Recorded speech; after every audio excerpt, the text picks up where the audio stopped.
Today, I want to present a comparative institutional analysis of free banking and central bank and GDP targeting to a lay audience. I must admit that if I am going to get through this paper at all, I am not going to define every piece of jargon that I use, but I hope to convey the overall meaning of the paper to those outside the narrow circle of who holds a PhD.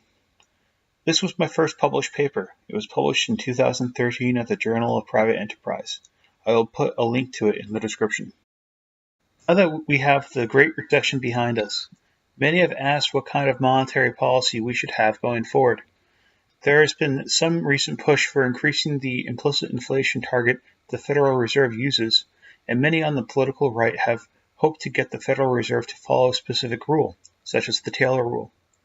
The two sets of ideas I will be contrasting do not exactly fit with either camp. One group proposes that we target the nominal value of all final goods and services in the United States domestic economy. What this would accomplish is to more precisely go after the issue of wage stickiness, whereas targeting inflation can sometimes go haywire. Proponents of this approach are known as market monetarists. Another option, which is far more radical, will be to deregulate in such a way that would make banking work more similarly to how banking worked before the advent of central banking, without reintroducing the fragilities of the old system. Under this new system, banks would issue their own currencies, promising to make it convertible to something else upon request. This something else was historically precious metals, but that doesn't have to be the case going forward. This camp is known as free banking school. These two systems, theoretically at least, may perform more similarly than it looks like on the surface. Most who have studied free banking and concluded that it would be a stable monetary arrangement have argued that it would approximately target something akin to GDP. You can quibble here, and I am simplifying, but in most descriptions it would yield something awfully close to a target, with a target of 0. Both free banking advocates and market monetarists see declines in the growth rate of GDP as one of the primary causes of recessions, but market monetarists believe falling below a growth rate of 3 to 5% causes problems. Free banking advocates do not foresee problems unless GDP itself declines, meaning the growth rate falls below 0. Again, I am oversimplifying diverse groups of beliefs here, but this is correct in broad strokes. Many free banking advocates will go into the historical record and make an argument that free banking exhibited stability and had other positive attributes. Market monetarists will argue that historical situations when the central bank ended up targeting GDP were best. My approach is to simply state, in somewhat stark terms, what the benefits of each system actually were relative to one another, and then assess their importance in the modern world, or at least try to. If we look at free banking, the most obvious benefit is turning a government bureaucracy, the Federal Reserve System, into a profit-seeking enterprise. Both free banking proponents and market monetarists would operate on the assumption that outside a very narrow scope, private enterprises will operate far more efficiently and in tune with what their customers seek. Government agencies will inevitably be politicized to varying extents, even if in many ways they are more independent than other government agencies. Secondly, there is agreement that price signals in free markets are far more effective at conveying information than an econometric model. But what that is taken to mean differs between market monetarists and free banking advocates. Some market monetarists have suggested using specialized financial markets to automatically steer central bank policy, and in some sense this uses price signals. However, free banking uses the information that emerges directly from private transactions as they occur in real time, and assuming the system is operating appropriately, it would take advantage of localized knowledge to a far greater extent than national or even international aggregates used in central bank GDP targeting. Last, there is a question of which geographic area a currency should cover. Most obviously, the euro appears to cover different regions which are in different places in the business cycle, such as Germany versus Greece. But this could also apply to the United States, hypothetically. In the modern world outside the euro and a few select other regions, Money corresponds to national borders, even though there is little reason to believe business cycles are necessarily country-specific. Free banking and its competition in currency would allow currency areas to emerge on their own without simply being determined by politics and national borders. Let us turn to the other side of things. The first of the benefits of central bank and GDP targeting relative to free banking is a bit complicated and wonky, so bear with me. Suppose a foreign country outside the free banking area starts messing with the rate at which it prints its own currency. There would presumably be an exchange rate between the competitive currencies under free banking and this foreign currency. It is natural for most economists to see a shifting exchange rate following the foreign central bank's interventions and to assume this means it all nets out to zero and there will be no underlying effect on the free banking system and its corresponding economy. But this isn't really true if you allow for the presence of any market imperfections. If there are any such imperfections, it will impact the path of NGDP for the free banking system, meaning it will no longer target zero. It is actually quite a special circumstance that there would be no effect, and this circumstance is known as the Marshall-Lerner condition. The issue would not be a big deal under central bank NGDP targeting because any of these actions coming from foreign central banks could simply be offset by the domestic central bank. This specific point, by the way, is the most original issue raised in this paper, and I have not seen a written response to it from free banking advocates.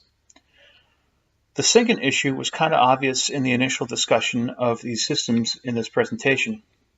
What if the best NGDP target is greater than zero?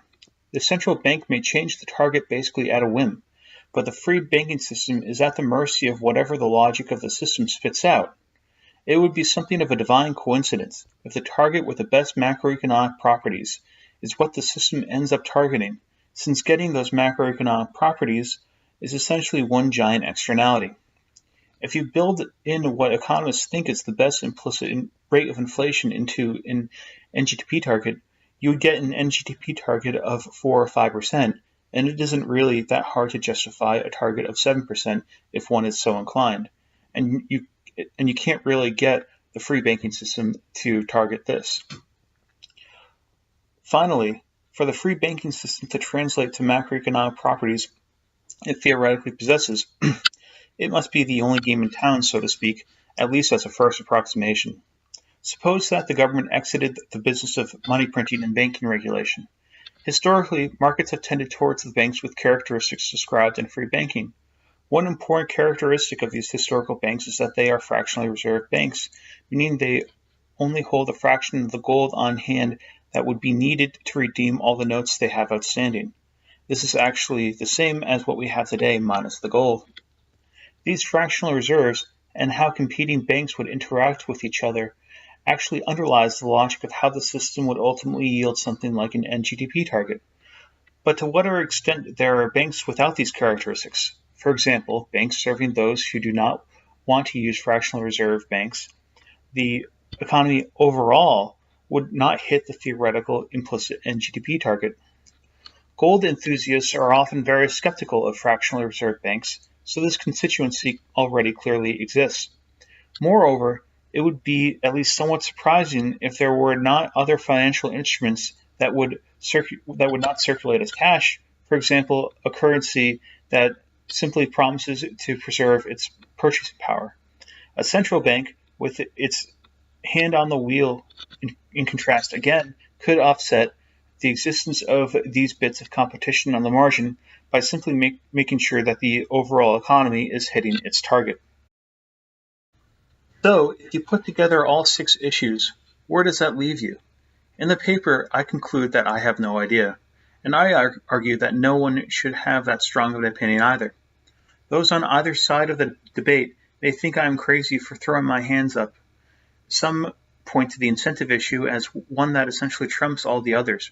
For instance, I've thought at times that the incentive issue is supremely important, and other times that it wasn't important at all, seemingly based on which side of the bed I chose to wake up that morning. Since I wrote this paper, I suppose my beliefs have gradually slid more towards placing emphasis on pathological wage stickiness as being the primary issue within macroeconomics, and that we really need about 2% inflation on average baked into the system as the primary priority of whatever we eventually end up with. I have also become much more skeptical of the practicability of actually moving from central banking to one of the proposed free banking systems. But I still believe the approach I used here, one of outlining clear trade-offs while assessing how important those trade-offs are, is the way we should go when comparing the efficacy of each system in the 21st century. I see the historical examination of episodes in free banking as worthy scholarship, of course, but the fact that non-fractional reserve banks were not important in the free banking episodes in the 19th century and didn't have the deleterious macroeconomic effects as being all that informative of what we should expect today if we were to institute the system. It also isn't hard to view market monetarism as an intermediate step between the status quo and free banking. If we were to move from present day to the market monetarist ideal, and then gradually reduce the NGDP target until it matched what we would expect under free banking. If we did that and the economy reacts very poorly, then we would want to walk it back a bit. But if the economy is okay with such a change, well, I guess we can cross that bridge when we come to it. To conclude, I want to say what makes contrasting these two schools so interesting is that they form a bridge between standard mainstream New Keynesian economics and the very heterodox Austrian School of Economics. If you consider the trade-offs I have presented here and how they would be emphasized differently either among Austrian economists or a typical introductory macroeconomics college classroom, you can appreciate differences of opinion as a matter of degree and emphasis. In that view, the worthy goal of sorting out which of these theories has the most truth is the empirical question of assessing which trade-offs are the most important. Among economists whose writing is accessible within the free banking school, I would suggest Googling Lawrence White or George Seldrin. Within market monetarism, I would suggest Googling Scott Sumner or Lars Christensen. More detail and more discussion can of course be found in my own paper and its works cited section.